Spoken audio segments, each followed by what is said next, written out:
तकबीर, अल्लाह अकबर के नारे लग रहे थे, and this is what was happening. अब इस मिसाइल की कहानी है, ये भारत को डराने की कोशिश है।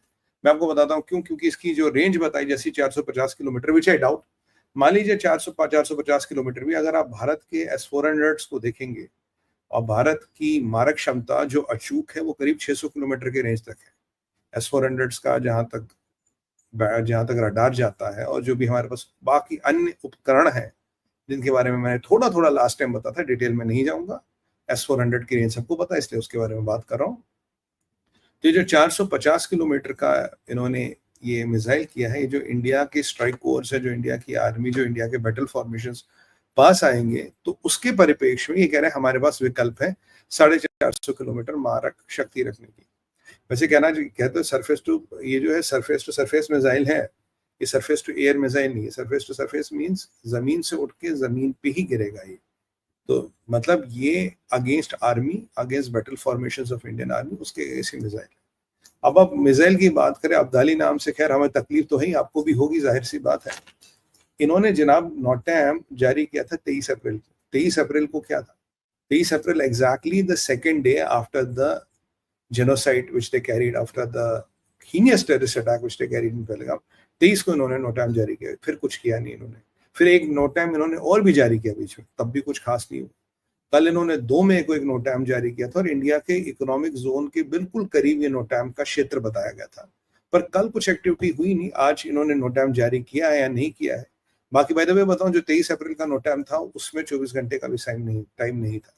आज ये नोटैम जारी करें जिसमें 24 घंटे का भी टाइम नहीं है। आज ये नोटैम जारी कर रहे हैं जिसमें बिल्कुल ये इंडिया के इकोनॉमिक जोन के पास, मतलब इन्होंने नोटैम जारी किया था। आज इन्होंने जो टेस्ट किया तो खैर सरफेस टू सरफेस था।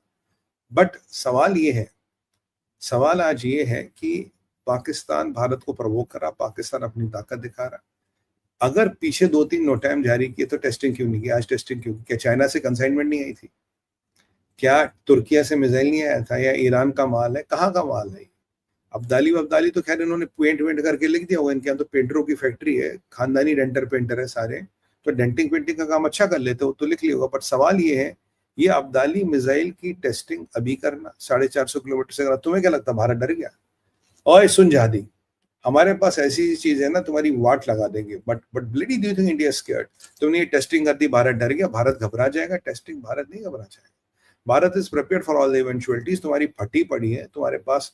और आज मैं बोलता हूँ, चलिए, जिस स्टेट में हमने इनको रखा है ना लिक्विड ऑक्सीजन पे, सर अगर ये ऐसी इसी हाइटेंड अलर्ट पे रहे और इनकी टैंक और जहाजों का ऐसे तेल फूकता रहा, 15-20 दिन के बाद, महीने भर के बाद भीख मांग के भी तेल डालने के पैसे नहीं होंगे। This heightened alert is really killing Pakistan army. उनकी दिमाग, उसका जो फौजी है ना, उसका दिमाग फट रहा है। उसका फौजी कह रहा, भाई या अल्लाह, इससे अच्छा तो नौकरी छोड़ के चला जाऊं या कोई गोली मार दे मुझे। ये वहां के फौज की मनोदशा है। क्योंकि और ये अलर्ट, ये जो मोटे जर्नल हो रहे हैं ना, ये जो बिजनेसमैन है, जर्नल तो इनाम के बिजनेसमैन है, मोटे मोटे बिजनेस करते हैं ये इन चर्बी वाले पंजाबी जनरलों के को सूट नहीं करता। इनको कहते हैं एयर कंडीशन ऑफिसर, रावलपिंडी में बैठे हो, गल्ला बात हो रही, बिरयानियां चल रही, और हाफिज साहब के किस्से सुनो, मुनीर पे भी बात करेंगे, भाई अपडेट है उस पर भी। तो ये इन्होंने जो किया है, ये ग्रेव प्रोवोकेशन, और भारत को डराने की कोशिश की। भारत डरेगा नहीं, भारत को कोई फर्क नहीं पड़ता। S-400 वगैरह के होते हुए और भी बहुत कुछ है हमारे पास, अपना भी इंडिजिनियस मिसाइल शील्ड्स है, और हमने तो इंटीग्रेट भी कर रखे। हमने काफी कुछ S-400 के साथ इंटीग्रेशन भी कर रखा। डिटेल क्या है मैं उस पर नहीं जाऊंगा, I am not going to get into the detail. जो भी detail I am not going to get it, वो हमने इंटीग्रेशन कर रखी, तो हमें बहुत ज्यादा फर्क नहीं पड़ता इसका। तो मैंने कहा ये आपको जरा समझा दूं, ये बस साथी के दांत है, इनके दिखाने के कुछ है, करने के कुछ है। अब चाइना का माल है, तुर्किया का माल है, ईरान का माल है, मुझे नहीं पता कहाँ का, बट इन्होंने तो नहीं बनाया साथ। इनके पास सारे मिसाइल जो चाइना से आते, रंग रोगन होता, जो चाइना से ट्रांसपोर्टर आ रहे थे, जो चाइना से इनके जहाज आ रहे थे। ये एक ग्रेव प्रोवोकेशन देखना चाहिए विज़ चाइना, क्योंकि मेरा ही असेसमेंट है, personal assessment, I don't have any information, मेरा असेसमेंट है चाइना ने दिया। और चाइना के पास ऐसे मिसाइल हैं जिनका लगभग यही रेंज है। अब नाम मुझे टिंग पोंग मुझे नाम याद नहीं आ रहा उनका, but they have missiles which are around this range. और इसकी जो अभी ट्रेजेक्टरी पे कोई ज्यादा इंफॉर्मेशन नहीं है कि ट्रेजेक्टरी क्या है, एक्यूरेसी कितनी, बट हाँ द फायरिंग वाज एक्यूरेट। ये ग्रे प्रोवोकेशन है, ये हमें प्रोवोक करने की कोशिश की जा रही है, और ये हमारी आर्मी को चैलेंज करने की कोशिश की जा रही है। इसकी एक आपको बताऊं, इसकी एक सी एस स्वीट कोइंसिडेंस इसके साथ। कल श्रीमान चन्नी जी, पंजाब के भूतपूर्व मुख्यमंत्री और कांग्रेस के बड़े नेता, ये वही चन्नी है जब मोदी जी उस फ्लाईओवर पे फंस गए थे, ये वहां पे मुख्यमंत्री थे। मुझे याद है, मैं एक टीवी डिबेट पे था, इनका स्टेटमेंट आया, वो गोलियां थोड़ी ना चली। मतलब मैं कह रहा, यू वांट, मतलब तुम चाहते थे कि प्रधानमंत्री के कारवान पे गोलियां चले, you wanted firing to happen और हैपन ऑन प्रधानमंत्री जी का कारवान, और इन्होंने कहाँ खड़ा कर दिया प्रधानमंत्री को? उनके कारवान को इन्होंने एक फ्लाईओवर पे अटकाया, और वहां से पाकिस्तान आर्टिलरी शायद 10-20 किलोमीटर दूर है, it was within the range of Pakistan artillery, and on a flyover you are on a suspended platform, you are a sitting duck. मैं तो उस दिन जब ये पता लगा, मतलब सांस अंदर की अंदर हो गई थी, और दिल की धड़कन तो पता नहीं कितना भाग रही थी। क्यों? Because we knew the grave danger, it's not about the people, it's the suspended platform, is the Pakistani artillery, and how do you evacuate in such a place? ये बंदा आके तब कहता, कोई गोलियां तो नहीं चली, गोलियां तो नहीं चली।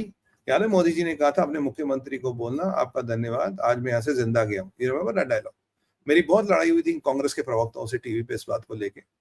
ये वही चन्नी अब उड़ गए और कह रहे हैं कि भाई मेरे को तो पता ही नहीं सर्जिकल स्ट्राइक कहाँ हुई, मैंने तो कहीं देखा ही नहीं सर्जिकल स्ट्राइक हुई। ये फिर सर्जिकल स्ट्राइक का प्रूफ चन्नी मांग रहा था, कल कह रहा सर्जिकल स्ट्राइक कहाँ हुई, मुझे नहीं पता, मैंने नहीं देखी ऐसी, कितने हुई जी सर्जिकल स्ट्राइक? ये देखिए दोहरी राजनीति कांग्रेस की।